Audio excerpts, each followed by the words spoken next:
Praise be to you, Yahuwah my Elohim. Praise be to your Son, Yahusha my Messiah.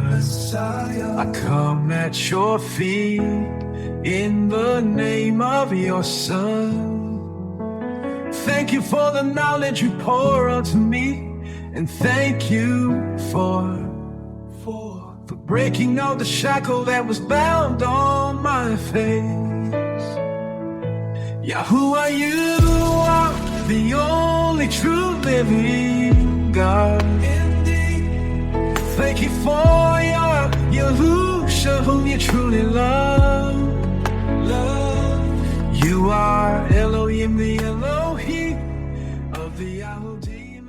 Shalom family, and welcome to this short side teaching. I'm your brother Pierre Lidji from the tribe of Yehuda, and this is the Remnant Awakens. Today, we are going to slow down and deal with a passage that many people quote, but very few connect to the full prophetic timeline. We are reading from YAHUKHANAN, which is John chapter 14 verses 2 and 3. This is where Yahusha says, I go to prepare a place for you. But family, we are not going to read that through religion. We are not going to use imagination. We are not going to use church tradition. And we are not going to force a rapture doctrine into a passage that was never teaching that. We are going to let Scripture connect with Scripture, precept upon precept. We are going to connect YAHUKHANAN 14 with Yahusha's return, the second Exodus, the wilderness, the purging of the rebels, the refining of the remnant, the resurrection, the transformed body, and the 1,000-year reign. Because Yahusha did not only say, I go to prepare a place, he also said, I will come again. So the real question is this: when does he come again? Where will he be when he comes? Who will be with him? And what has to happen before the faithful enter that prepared kingdom? That is what we are going to walk through today. But before we begin, family, let's open with a short petition. Yahuwah, we come before you. Baruch be the name of Yahuwah. Yahuwah, cleanse our heart. Yahuwah, teach us your way. Give us strength to hear and guard your word. Set apart our palal. Set apart our time. Open our understanding. Remove tradition, confusion, and religious imagination. Let your dabar correct us, refine us, and awaken us. In the name of Yahusha Mashiach, son of Alua. Amen. Family, today we are not going to isolate YAHUKHANAN 14 from the rest of Scripture. Because when Yahusha spoke these words, he was not creating a disconnected doctrine. He said, I go to prepare a place for you. But he also said, I will come again. So before anyone builds a doctrine from imagination, we have to ask, when does Yahusha come again? Because the only coming again Yahusha has is his visible return, his second coming when he returns as king. This is not a secret coming. This is not a hidden escape. This is not religion's fantasy of disappearing before tribulation. This is the return of the king. Let's read YAHUKHANAN 14 verses 2 and 3. In my Father's house are many dwelling places. If it were not so, I would have told you. I go to prepare a place for you. And if I go and prepare a place for you, I will come again, and receive you unto myself, that where I am, there you may be also. Now, family, slow down. Yahusha said three things. He said, I go to prepare a place for you. Then he said, I will come again. Then he said, that where I am, there you may be also. So the promise is connected to his return. The prepared place is not separated from his coming, and his coming is not separated from the prophetic timeline. Now let's prove it. Let's go to Ma'ashaim, which is Acts chapter 1, verses 9 through 11. And when he had spoken these things, while they beheld, he was taken up, and a cloud received him out of their sight. And while they looked steadfastly toward Shammai, as he went up, behold, 2 men stood by them in white apparel, which also said, You men of Galilee, why stand you gazing up into Shammai? This same Yahusha, which is taken up from you into Shammai, shall so come in like manner, as you have seen him go into Shammai. So right there the messengers tell us how he returns. They said, this same Yahusha shall come in like manner. He went up visibly, he returns visibly. He went up into Shammai, he comes again from Shammai. So when Yahusha says in YAHUKHANAN 14, I will come again, we have to connect that to his visible return. Now let's hear Yahusha's own words about when that coming happens. Let's read MATHATHYAHU Matthew chapter 24 verses 29 through 31. Immediately after the tribulation of those days shall the sun be darkened, and the moon shall not give her light, and the stars shall fall from Shammai, and the powers of Shammai shall be shaken. And then shall appear the sign of the son of Adam in Shammai. And then shall all the tribes of the Arat mourn, and they shall see the son of Adam coming in the clouds of Shammai, with power and great glory. And he shall send his messengers with a great sound of a trumpet, and they shall gather together his chosen from the four winds, from one end of Shammai to the other. Now listen to the timing. Yahusha said, immediately after the tribulation. So YAHUKHANAN 14 cannot mean Yahusha secretly comes before tribulation to take people away. Yahusha himself said his coming happens after the tribulation, and when he comes, he gathers his chosen. So the I will come again in YAHUKHANAN 14 must agree with the coming of the son of Adam in MATHATHYAHU 24. Now let's keep going, because scripture also shows the wrath of Yahweh reaching its completion. Let's go to KHAZUN, Revelation chapter 16, verses 17 through 21. And the seventh messenger poured out his bowl into the air, and there came a great voice out of the temple of Shammai from the throne, saying, It is done. At the seventh bowl, the voice from the throne says, It is done. That is the completion of wrath. Babylon is judged, the nations are shaken, the wrath of Yahweh reaches its appointed completion, and after that, Yahusha appears as king. Let's read KHAZUN 19 verses 11 through 16. And I saw Shammai opened, and behold a white horse, and he that sat upon him was called Faithful and True, and in righteousness he does judge and make war. Family, this is Yahusha coming again, not secretly, not quietly, not according to religion's escape doctrine. He comes as king, he comes as judge, he comes as warrior, he comes to strike the nations, he comes to tread the winepress of the fierceness and wrath of Yahuwah Tsabaim, Yahuwah of hosts. And on his garment and on his thigh is written, Malak Malakaim, King of kings, Adan Adanaim, Master of masters. Now let's continue with verses 19 through 21. And I saw the beast, and the kings of the Arat, and their armies, gathered together to make war against him that sat on the horse and against his army. So when Yahusha comes again, he judges the beast system, he strikes the nations, he destroys the rebellion. Now let's return to the question from YAHUKHANAN 14. Yahusha said, that where I am, there you may be also. So where will Yahusha be? Let's go to ZAKARYAHU, Zechariah, chapter 14, verses 3 and 4. Then shall Yahuwah go forth and fight against those nations as when he fought in the day of battle. And his feet shall stand in that day upon the Mount of Olives, which is before Jerusalem on the east. His feet stand on the Mount of Olives, that is on the Arat, earth.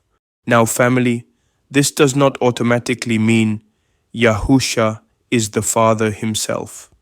Scripture often credits the action to Yahuwah when he works through his appointed vessel. Yahuwah delivered Yasharal from Mitzrayim, but he did it through Masha. That did not make Masha Yahuwah. Yahuwah spoke and appeared in the account with Oraham through messengers. That did not make the messengers Yahuwah.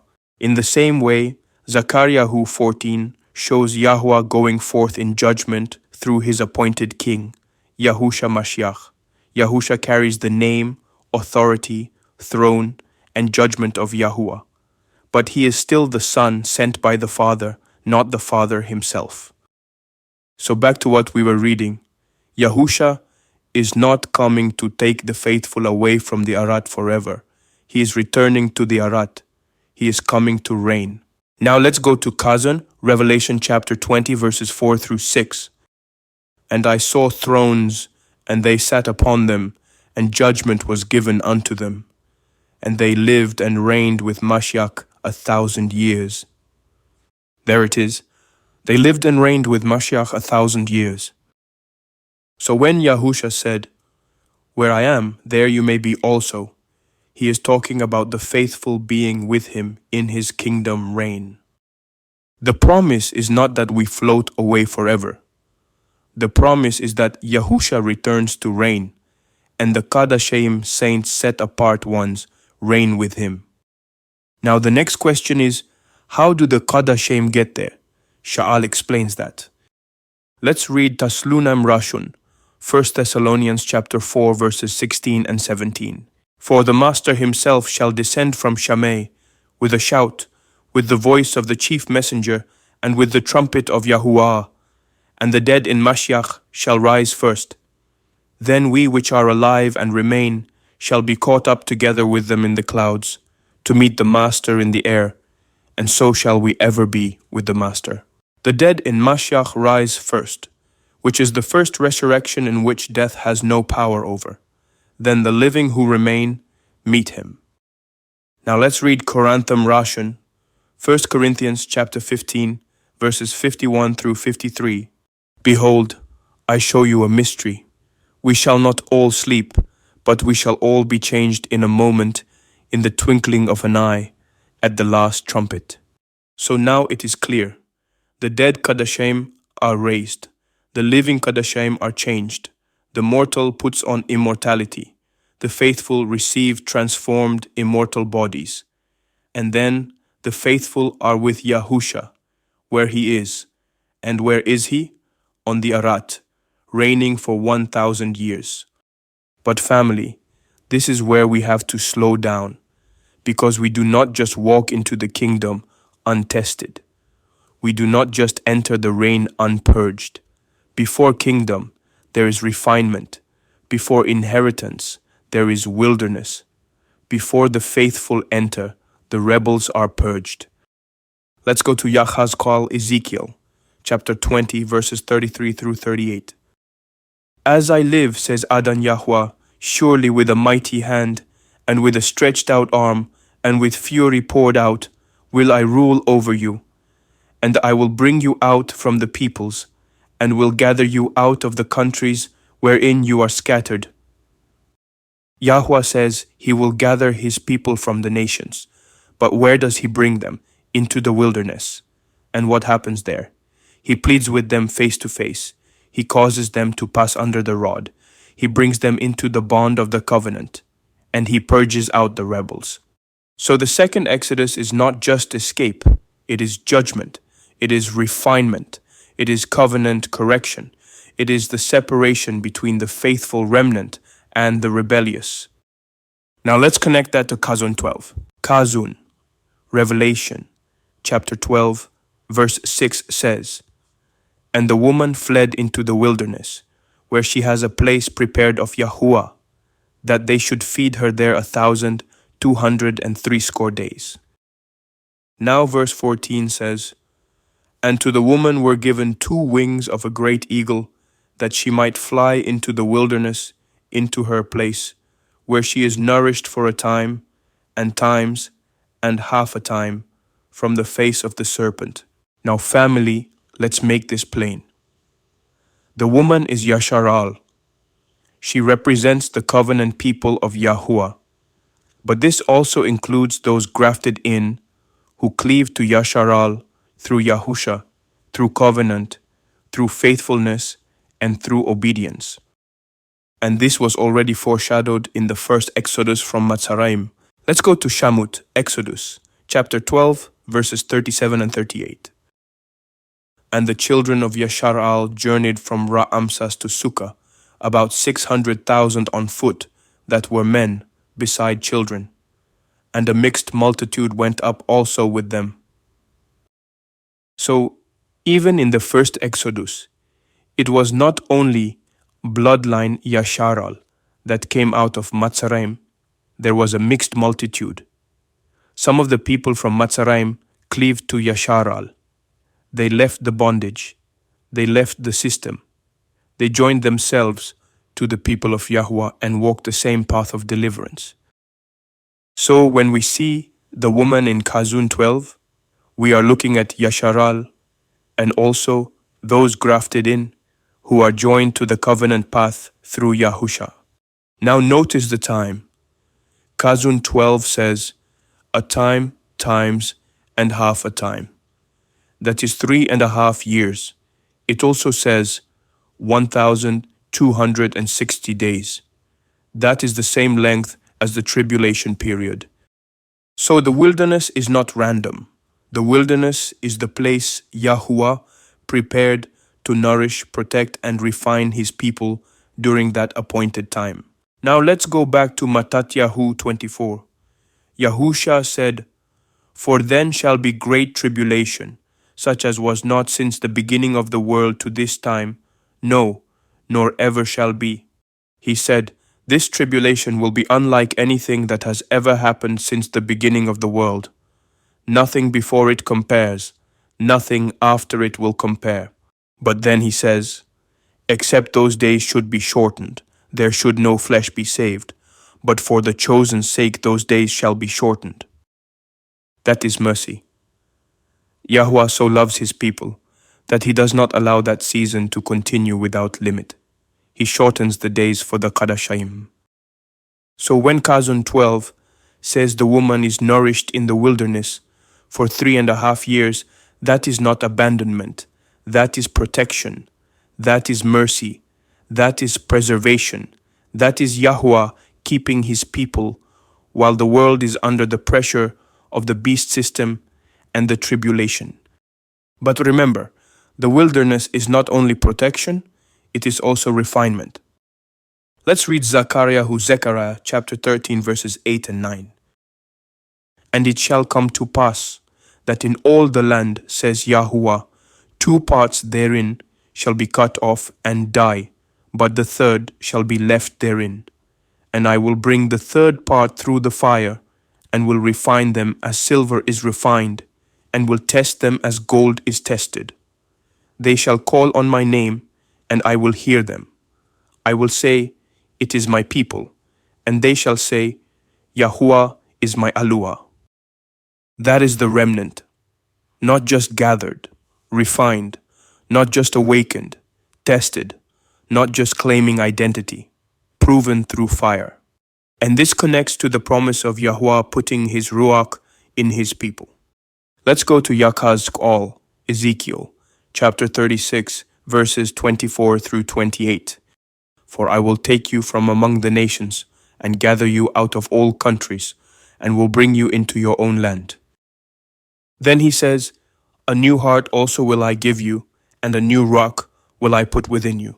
And then he says, I will put my rock within you, and cause you to walk in my statutes, and you shall guard my judgments, and do them. This is important. Yahuwah does not put his Ruach in his people to make them lawless. He puts his Ruach in them to cause them to walk in his statutes and guard his judgments. So the refined remnant is not lawless.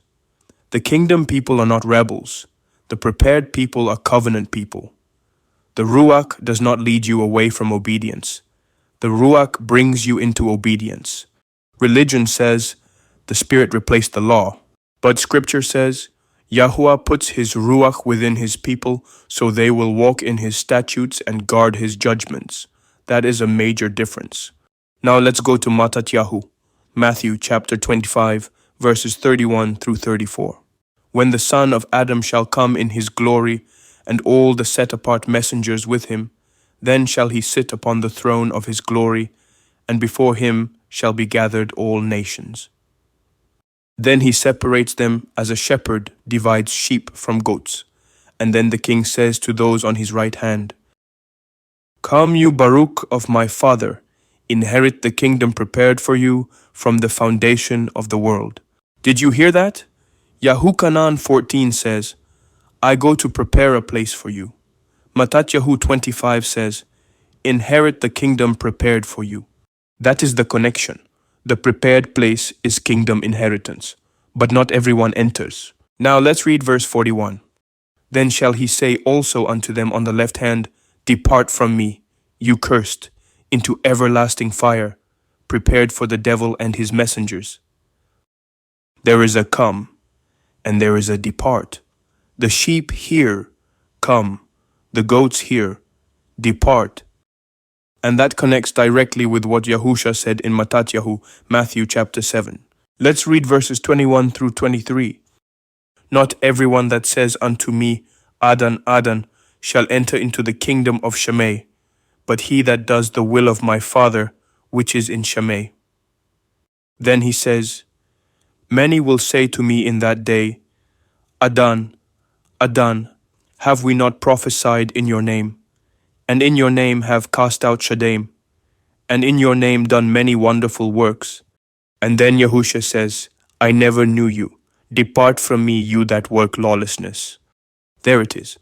The issue is lawlessness. These people had religious activity. They had words, they had claims, they had works. But Yahusha said, I never knew you. Why?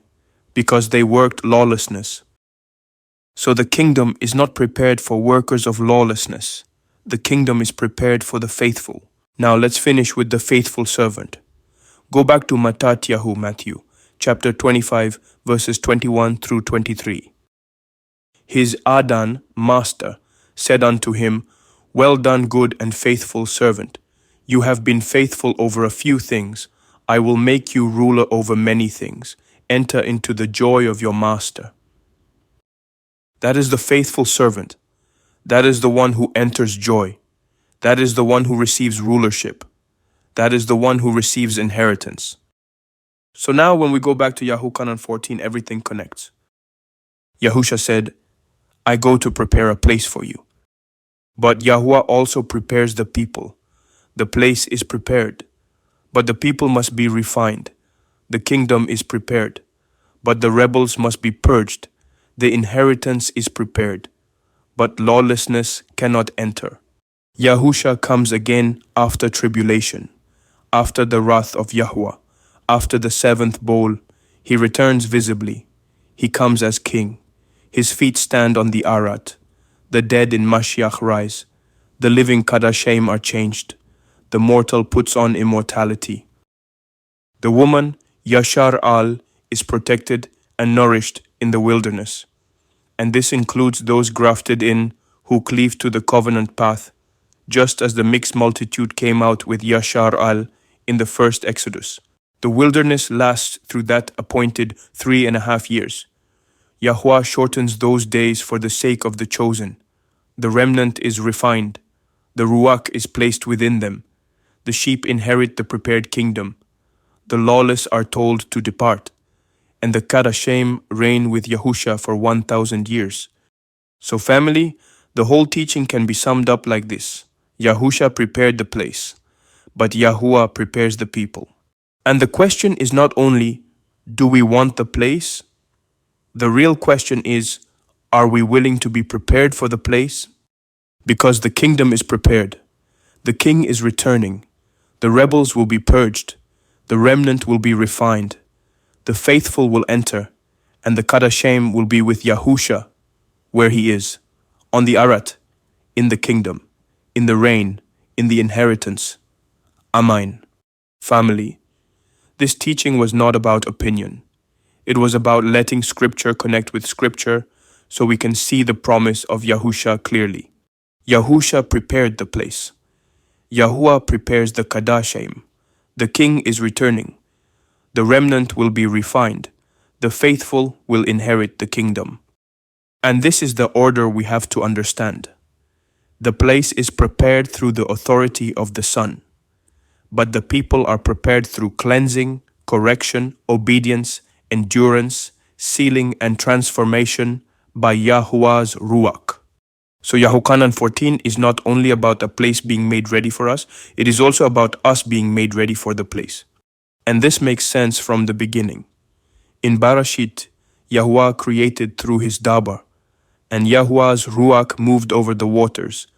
The Dabar brings order, the Ruach brings life, movement, and activation.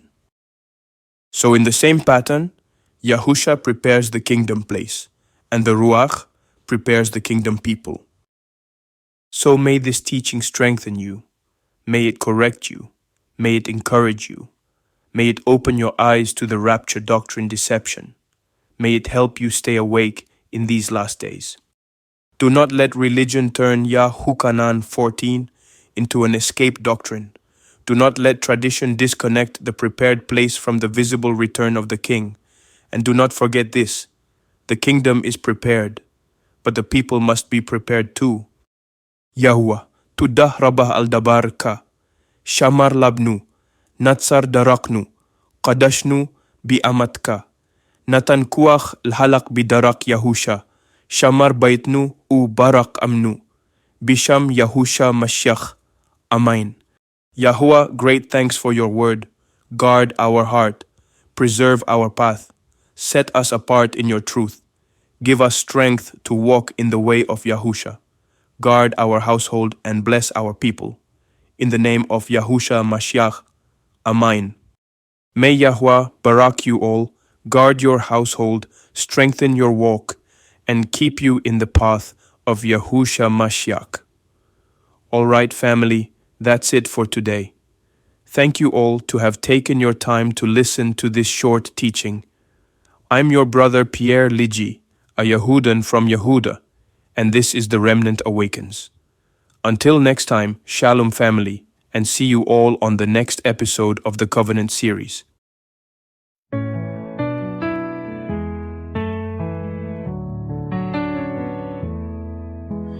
Praise be to you, Yahuwah my Elohim. Praise be to your Son, Yahusha my Messiah. I come at your feet in the name of your Son. Thank you for the knowledge you pour unto me, and thank you for breaking all the shackle that was bound on my face. Yahuwah, you are the only true living God. Indeed. Thank you for your Yahusha, whom you truly love.